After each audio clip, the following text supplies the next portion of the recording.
Hi, everyone, and I'm so glad you're back joining me today. As you can see, I'm standing in front of a wall of samplers, and these are all samplers that my mom and I have made through the years. And I thought today that I would just take you through my house and let me show you some of the work I've done, some of the samplers I've made, and then I'll take you through my mom's house and show you some of the samplers that I've made for her and samplers she's made for me. So anyway, I learned my stitching from my mom years ago when I was a little girl. She taught me how to embroider, and I loved just something about the needle in my hand and stitching just felt it was just I knew that we just clicked. So anyway, I've always loved to do this, and I'm also going to age that sampler that I bought at the 127 yard sale and reframe it, and I'll walk you through my process of how I age it, dye it, all the little steps I do to make it look old. So for those of you that love samplers and are interested in that, I think this is a video that you'll enjoy. I've had a lot of people ask me, would you do a video on your samplers? Because I've been selling samplers since 2002. I started out selling on eBay, and then I moved to selling on Facebook. So that's kind of what I've been doing up until now. But I just had a lot of people ask me if I would share my samplers. And so today we're going to do just that. For all of those of you that are new here and have subscribed, I sure thank you for subscribing. And for those of you that just come back every week, I sure do appreciate you coming back every week and watching my new videos. And I just hope y'all enjoy this one. Okay, first of all, a sampler is something that young girls would have stitched years ago. And I mean young girls, like probably 6, 7, 8. They would have been given that to learn how to master the skills that would have been needed to, as useful tools back then that they would have needed to learn how to sew. And so, and then the young girls would also learn their alphabet. It was like a study for them as well as learning a skill that would, help in survival as far as the woman's role. So anyway, the first one I have here is the first one that I probably did, and it is just an alphabet sampler. And then I framed it in an antique frame. I always try my hardest to frame them in an antique frame if I can. That just makes them look older if you can do that. And I was lucky I actually found this frame years ago at a yard sale for $5. And I was really happy to get this frame. So I've had this one for a really long time. And then this is one up here that my mom made for me. I hope the glare is not too bad and you can see from the glare. And of course, she's written me something really sweet and beautiful on the back. But anyway, this too is just an alphabet sampler. It's all been done in browns. And oh, I just love it. I think it's so pretty. I love it. She did a really sweet job. It just says, "Seek joy with needle in thy hand." Well, that fits me perfect because that's when I seem to find some of my greatest peace and joy is when I have a needle in my hand and I'm stitching. So I treasure that. And then, let's get that straight. This piece is another one that I had. Don't y'all look at the holes in my walls where I hang stuff. Probably disgusting. We've got to paint this winter. But this is one, again, it's framed in an antique frame. And this beautiful frame, my friend James Brown gave to me. So I love this one. This one's special to me. But I stitched this, oh my goodness, back in the early 2000s too. This is one of the first ones that I did. And it says, "Preserve me, O God, for in thee do I put my trust." I always like to add a Bible verse because that's what they would have done back then. They and myself, I like it anyway, but that's something that they would have put on their samplers usually with some kind of Bible verse or the earlier samplers started out with more just the alphabets, and then as years went by, if you were more fluent and maybe you were had a little, I guess, a little more money, you would get to go to a school that would teach you skills in doing the more pictorial type samplers with big motifs and houses and just a lot of more decorative things instead of just the alphabet. Now, this one here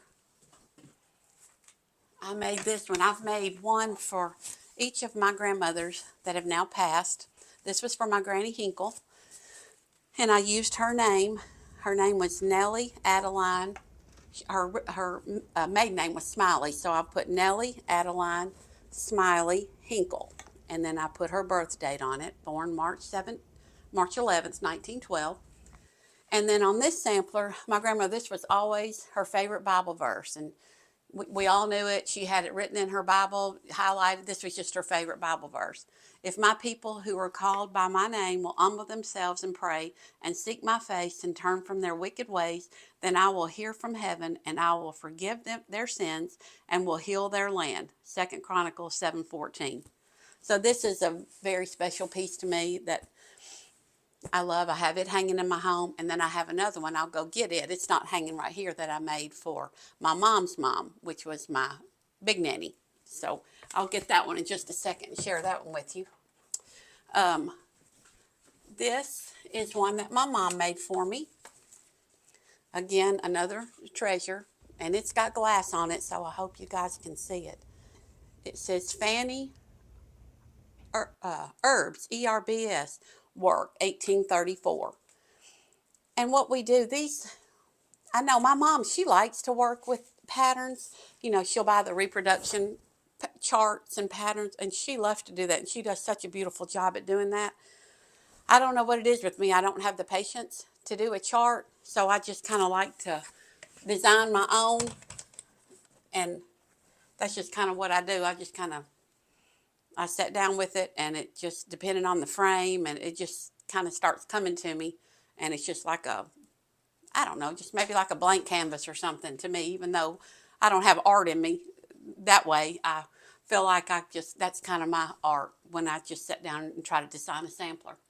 This is one up here. I'm not going to take it down because I'm covering up a old doorbell wiring that we didn't use. But this is one that my mom made me. And this one was from one of the charts from an antique sampler that she did. It was a reproduction sampler, and she made it from that chart. And this is another one down here that Mama made me. Again, it's got glass, and I hope it's not too much of a glare, but this one's pretty too. I really like it too. All right, I'm going to get that one that I wanted to show you. Okay, this is one that I made with my mom's mother, Big Nanny. Her name was Catherine Cornelia Groves, and I put that right here. Born in the year 1918. And the Bible verse that I used on this one was, "The Word of God is my anchor." And then I put amen, and then a cross and a crown. Back then, the crown, if you used a crown motif on a sampler, it was a symbol of Jesus. So, and then of course we know what the cross is. And I just try to add these old looking motifs to the sampler, like there's a little lady there. That was kind of, I'm thinking that's my grandmother. And anyway, this is another piece that's really special to me. And what I try to do, if I make a sampler and then I put something special that relates to my family, or then I know I'll keep it. I won't end up deciding to sell it. So these are the two that I made for my grandmothers that I'll never part with.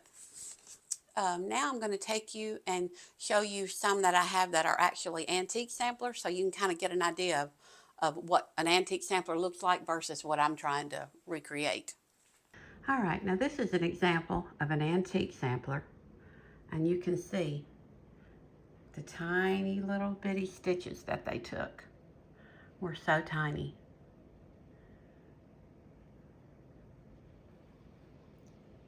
And see, they've used that open weave looking, let me focus that, linen. So that's why I try to use the linen to make mine look more realistic looking. Here's another one. And you can just see that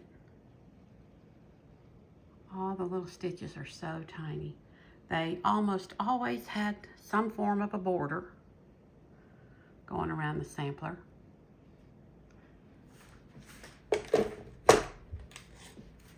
And then here's this one's kind of dark. I hope you can see it. But But you can see the linen cloth that they've used. And then they would dye their own thread from different things that they would, berries in the woods, just whatever they could find to dye their thread with. Boy, we have it so easy now and we just don't even realize it. But anyway, that's what antique samplers would have looked like. Well, I'm over here at Mama's now, and I'm down in here in her little den, and she's got samplers everywhere. And I wanted to share this one with you. This is one that I made for her, and give thanks unto the Lord, for He is blessed. He has blessed this family. And then I put her name, Betty Groves, born in 1945. Her maiden name was Groves, unto William and Catherine. So again, that's a family one that's really special to us. And you can see it's just maybe you can see if it's not too much of a glare. It's just a alphabet sampler with a couple of motifs. And then, let's see. This is one, this is probably my favorite one that I made. I made this for Mama. I love this frame. I bought this frame actually from Sherry Baggett, and I just fell in love with it. It's so primitive looking. And anyway, it's an alphabet sampler, but it says, "Whatever my lot, thou hast taught me to say, it is well with my soul." That's my mom's favorite song, and that's my favorite song too. I love it. So, and then I just put my name on there, by my hand, Bridget R. Swindle. And I know this is a special piece to Mama, but it just really gave it such an old look with this old frame. Just hang it back up.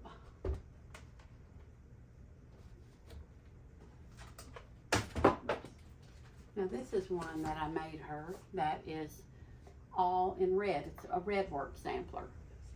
And let's see. It says, but they, of course I know y'all, a lot of y'all probably sang this song in church, "But they that wait upon the Lord shall renew their strength. They shall mount up with wings as eagles. They shall run and not be weary, and they shall walk and not faint." It's Isaiah 40:31. And I think that's a beautiful verse. And I love the red work samplers because I think they go really good with, the colors, our decor. And this one has an old frame that I framed it in an old frame. Hope you guys are able to see this stuff. It's not too much of a glare.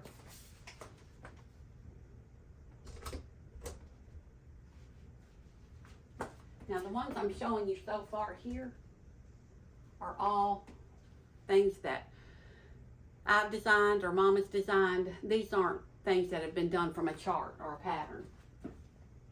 This one, this is one that my mom made. And again, she didn't use a chart or anything. This was just her own design. And says, "Oh Lord, my God, in thee do I put my trust." And again, alphabet. And we just really use real muted colors of threads. And then when I age them, it even makes them more muted, because that's the way the threads would have been back then.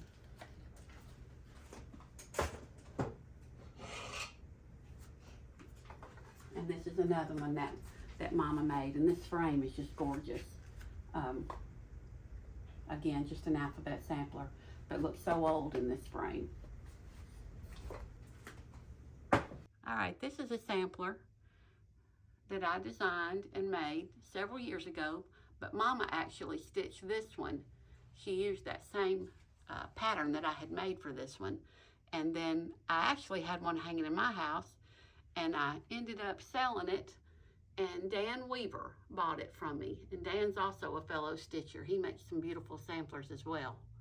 But this one has always been one of my favorites. I just love the ship. "The Lord is my Redeemer and my strength. Amen." Now this little sampler is one that I made for Mama for Mother's Day one year. And it says, "A oneness in spirit that no one can see is the bond between my mama and me." And I actually had, my mama put a picture of it on Facebook, and I had a lot of people wanting me to order this from me, so I made this sampler many, many times. But I think everybody just loves that verse. All right, now I'm looking at the samplers that Mama has above her couch, and she's got so many. Now there's a bad glare, so y'all just bear with me. But these are all samplers that Mama has made. Well, I say all of them, most all of them are from reproduction patterns that she used, the reproduction charts, and they came from a magazine called Sampler and Antique Needlework Quarterly. And each time you get one of those magazines, they'll have a sampler pattern in there, and almost all of these she has used to stitch these, and they look so old. Now this one is an actual antique sampler that she has. Let me get where I can show you, and you can see the wavy glass. It has the old wavy glass, and I believe the date on it was 1873. I don't know if you can see it, but that's what we found stitched, was 1873. This sampler over here, let me see if I can get in front of the window. There we go. This one was one that was made by our dear friend Nancy Stoddard, and she does the most beautiful work, and she does hers on little bitty tiny linen, like 32 count linen. So I'm not sure my eyes would like that too well. It's hard enough for me to do the 18 count linen. But anyway, Mama's got a beautiful collection of samplers. Now there is a lady on YouTube. Her name is Kristi, and the name of her YouTube channel is Daisy K's Primitives. And she has some wonderful stitcheries, wonderful samplers that she has made and that she shares with you, and gives you places where you can get patterns. So any of you that like to stitch, that might be something that you want to check out. And she's just really a sweetheart. And I'll link that information in the description box below. Now this is a sampler. I guess this is where it all started for us as a family. My grandmother stitched this sampler, and she's wrote the history of the back of this, where she got the pattern from. And I'm going to let Mama read that to you. And Mama said, I laid this off with carbon paper from a pattern my grandmother Ramsey had when I was a teenager. We embroidered together while she lived with us a while. I finally finished it in 1984. So I guess I know now where I get my love for stitching. It's a long line of stitchers in my family, but I love this. Now this sweet little stitched piece, it wouldn't be really considered a sampler. It would be more like a primitive stitchery. But this just shows you that the generation of stitchers in our family keeps going on. This was stitched by my daughter, Kayla, who was just a little girl when she stitched this for my mama. And Mama's had it hanging in her house ever since. Now my oldest daughter, Heather, which is Bonnie's mama, my little granddaughter that you met earlier, she's not that too much into stitching. We actually tried to get her stitching, and we went over there to check on her, and she had actually sewed her fabric to the top of her blue jeans. So that didn't work out so well. All right, guys, back out in Greg's garage. This is what we do best, right? And here's the sampler I bought at the 127 yard sale a couple weeks ago. And I told you guys I was going to age it. Well, I was trying to find the perfect frame, and Greg made this old frame perfect for me. It was like a 16 by 20, and we had to cut it down. So you cut down about what? Cut that much off one end of it. Yeah. So I think that this, once I get it aged and it's old looking with this primitive frame, it's going to look really good.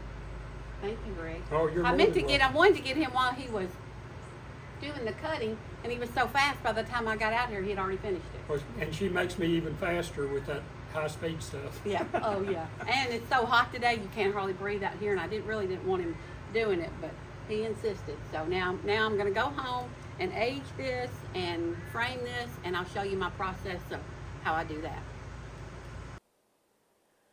All right, y'all, I got my frame cut down. Greg cut it down, and I'm back home, and I just want to give you an idea of what it looks like just laying in the frame. Now this is before I've aged it.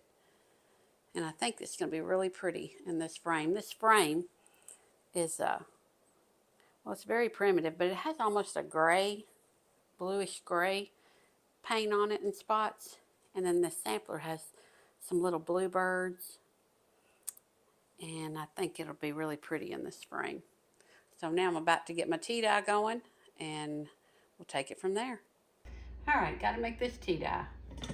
Need a big pot, some instant coffee. I usually get mine at Dollar General, but I couldn't find it anywhere today, so I'm using some that I had left that I didn't like. It's just instant coffee, Starbucks coffee. I know people are thinking, gosh, what a waste to put that in your tea dye, but that's all I had. Tea bags, I buy the cheap ones at Dollar General, and some salt. The salt helps your fabric to grab that dye, the color. All right, so we're just gonna fill our pot up, not all the way. I just usually fill it enough to where I know that when I put the sampler in there, it will be completely immersed and will cover. So when this comes to a boil, we'll add our tea bags, our salt, and our coffee. And then that's really all there is to it. But we'll let this start boiling. Okay, this water is boiling now. So I'm going to take these tea bags. It's going to take several of these. So I'm going to start with this. We've got 1, 2, 3, 4, 5, 6, 7. About 14, but these are tiny little tea bags, so I'm gonna drop them in, mix them around. Then I'm gonna add a little bit of salt.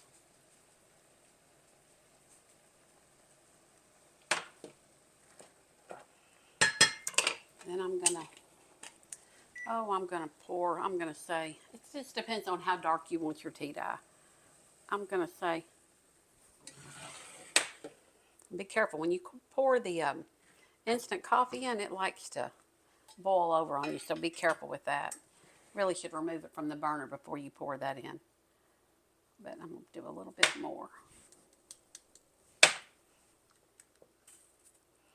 And then what I'll usually do is test it. I'll test a corner of my fabric, test a piece of the corner, and see how dark it's going to be. And that should be just about right. That's about what I'm looking for. So now all I have to do is just immerse this sampler into this water. And I use a big, long wooden spoon to work it all in there to make sure everything is covered.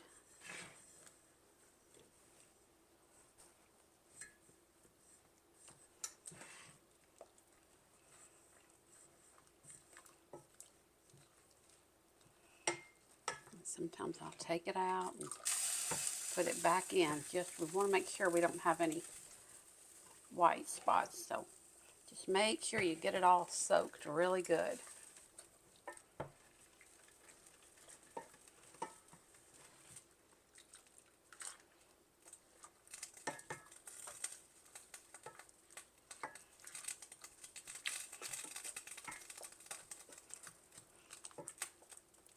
All right.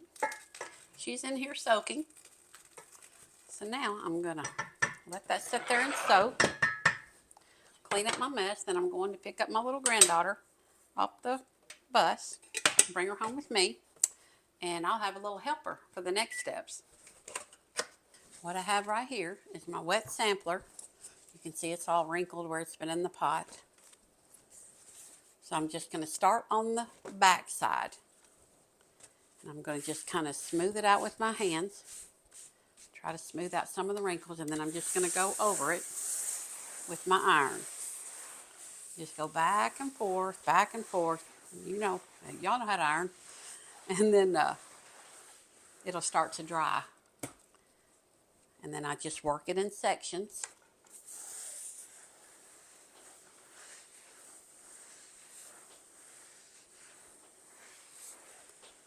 Just back and forth. And we're drying it, and we're ironing out the wrinkles. And we got one more section back here.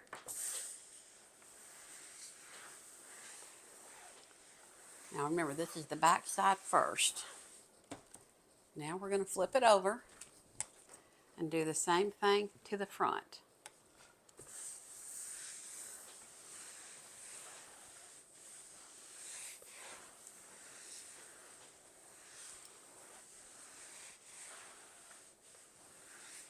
And y'all don't be hating on me because my iron looks so bad. This is my tea dye iron. I have another iron that I iron our clothes with.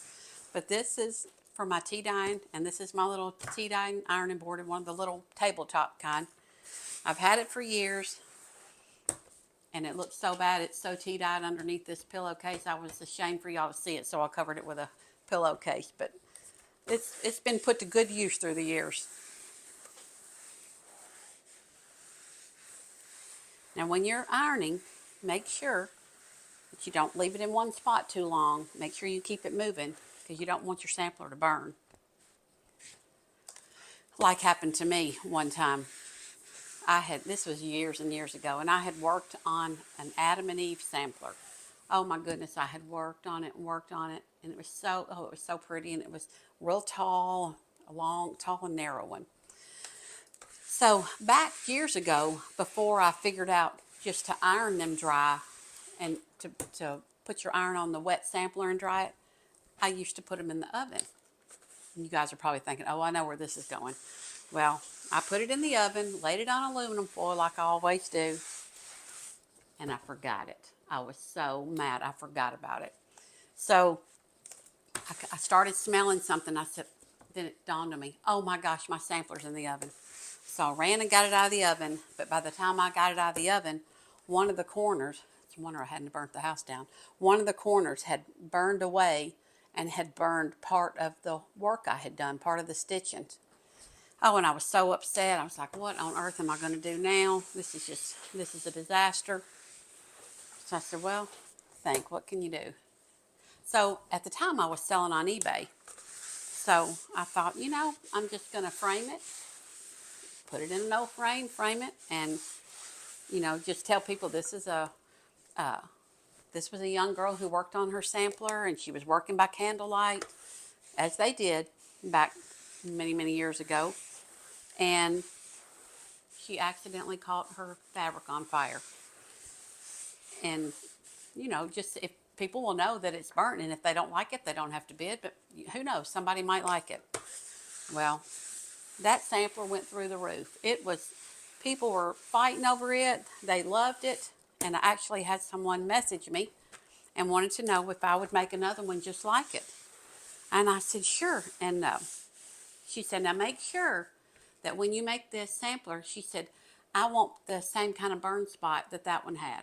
And I'm like thinking, oh my goodness, you're kidding me. I was so worried about that and went to all that trouble thinking, how am I going to get rid of this spot? So I had to try to recreate that. Needless to say, I did not recreate it in the oven. But I had to make a little burn spot on that particular sampler. And actually the lady's name that I made that sampler for is Jennifer McKelvey, and she makes some of the most beautiful hooked rugs that you've ever seen. She's very, very talented, but she's a sweetheart, and I don't know if she still has that sampler or not, but I made it just like she asked me to.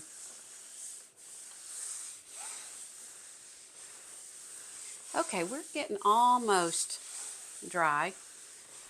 And then at this point, when it gets almost dry, you can kind of look at it and say, okay, is this dark enough for me? Is it aged enough? Or do I want to spray it down with a mixture of my tea dye mix that I made in my pot? And then I took me a funnel and added some instant coffee down into this water. Just shook it up real good. And then, so that's a darker mixture than what I had in my pot. So if you want to add darker age spots to yours, or just kind of mist that all over for a little darker color, you can do that as well. I keep getting my strings hung in my iron from this fabric.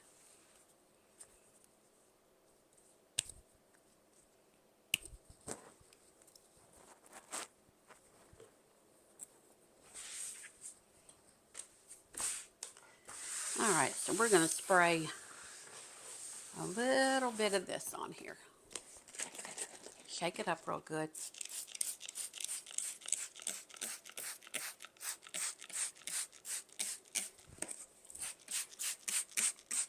I feel like I've ironed so many of these things and made so many samplers. Oh my goodness, I couldn't even begin to tell you how many I've made. That I could probably do this blindfolded.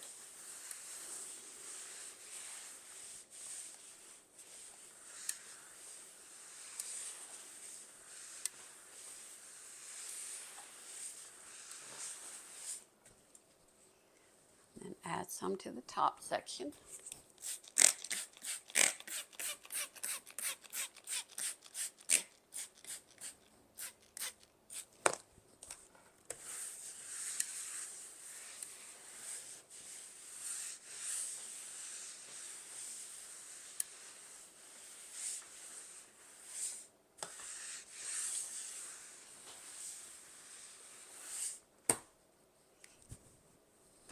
Now when you use the spray bottle to add a little more darker color, do that on the front side, the side that's going to show. And I tell you, whoever did this work on this sampler did some really pretty work. The back looks almost as pretty as the front.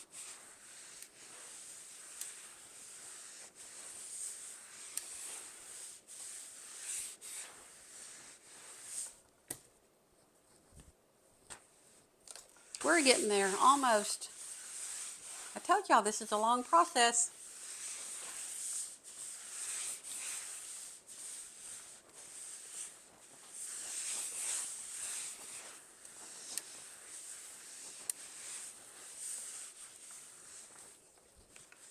And my arm gets tired of ironing with the same arm.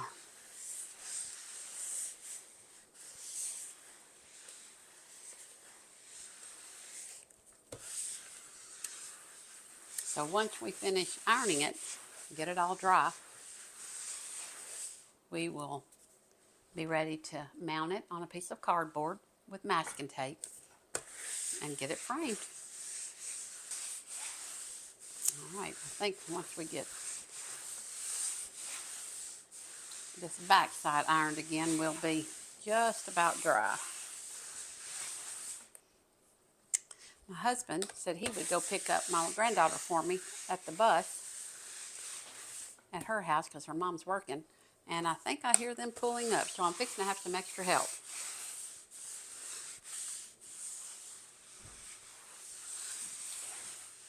Hear little feet coming up the stairs. Who do I hear?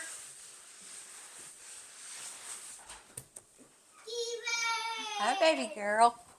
Come here and give me a hug. I got my leather skirts.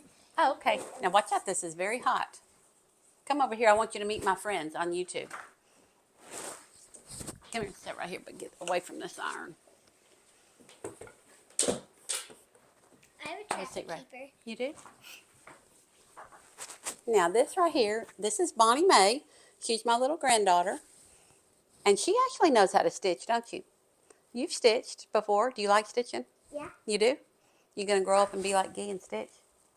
No. No? No? Why not?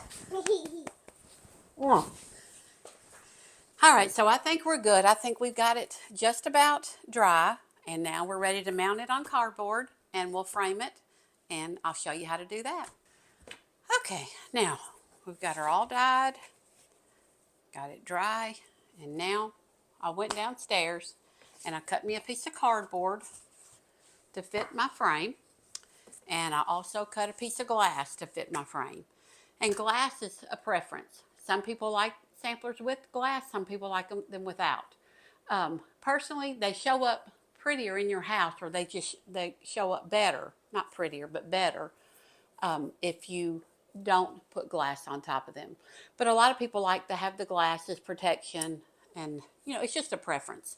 So I'm going to use glass with this one because I had a piece big enough to cut to fit this frame. So now we're just going to mount this sampler to this piece of cardboard. And the best way that I find to do that is to hold it up in the light. And when you hold it up in the light, you can see the edge of your board up here. So that way you can get it running straight if you hold it to the light. And when you have a border to work with, it's always a little bit tricky. You just try to get it even all the way around. But once you just get you get the top and bottom and each side, then it's not so bad. So I'm going to try to slide this over just a tad. It's not centered this way. Okay, now we're good that way. All right, make sure it's straight. Now let's put our masking tape. I always use masking tape to mount them. So we're going to do our sides. Put a piece to tack down our sides. And then a piece to tack down the top and bottom. Now let's check it and make sure that it's straight.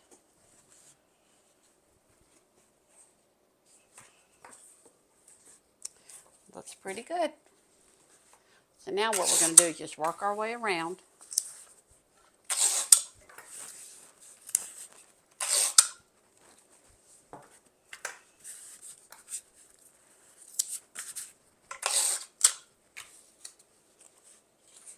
This tape dispenser, I found it at Goodwill, or actually Greg found it for me.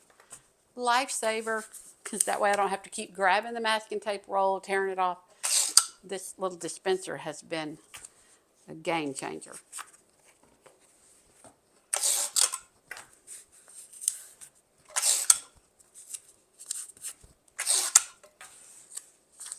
Now let's see how we're looking.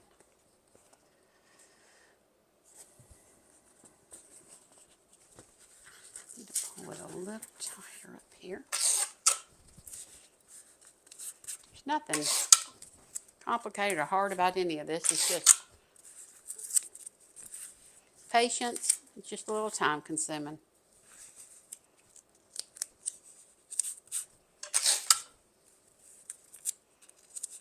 On your corner where you have those sticking up, I just almost like you're doing a Christmas present. I just fold in that extra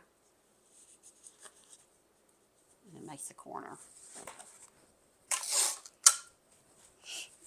I think borders on samplers are so beautiful. I think they just make samplers, the old samplers, almost every one you saw had a border all the way around it. Now when you're a stitcher and you have to put a border all the way around your work, that's definitely time consuming, but boy, it sure makes a difference in how it looks.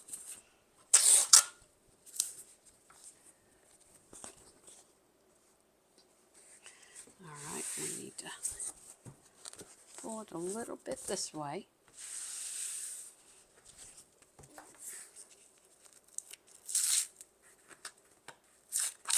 Tighten that up a bit.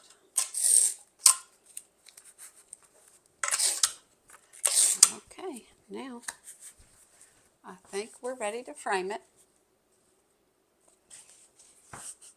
Looks like we might be. No, I think it's good. All right, now, got to clean our glass. Cutting glass is always the fun part, not. I finally have mastered how to cut it without breaking it. A lot of the trick is in having a good glass cutter. You're only as good as your tools.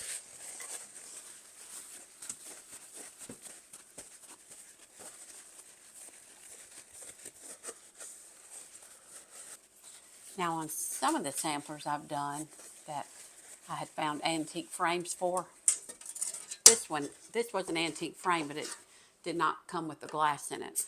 But some of them that I've made came with the glass and they had wavy glass.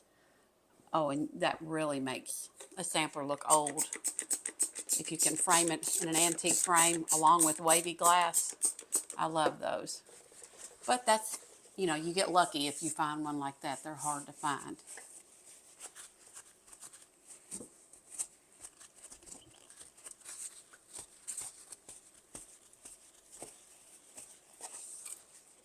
All right.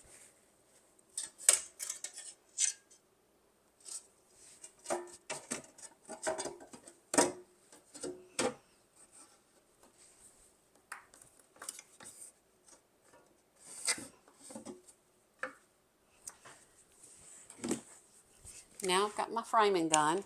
This puts little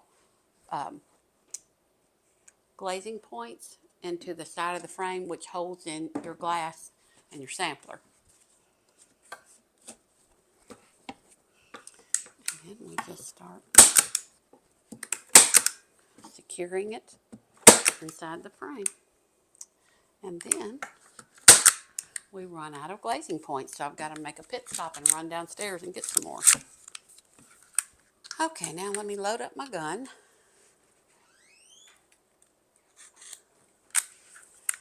Okay, so what we're going to do is secure this. You decide to come help me? Yeah.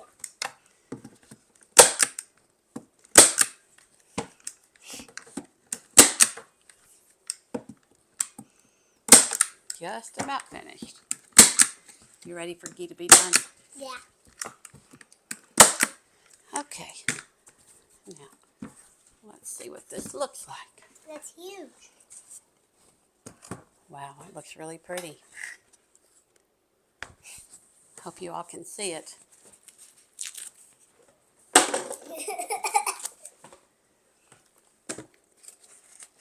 Now let's go hang it somewhere so that they can see what it looks like hanging on the wall. Yeah. Well, here's the finished sampler. I was trying to find a spot to set it where there wasn't a glare on it from the glass. And this has a little bit of a glare, but I think you can see that it looks good in that antique frame.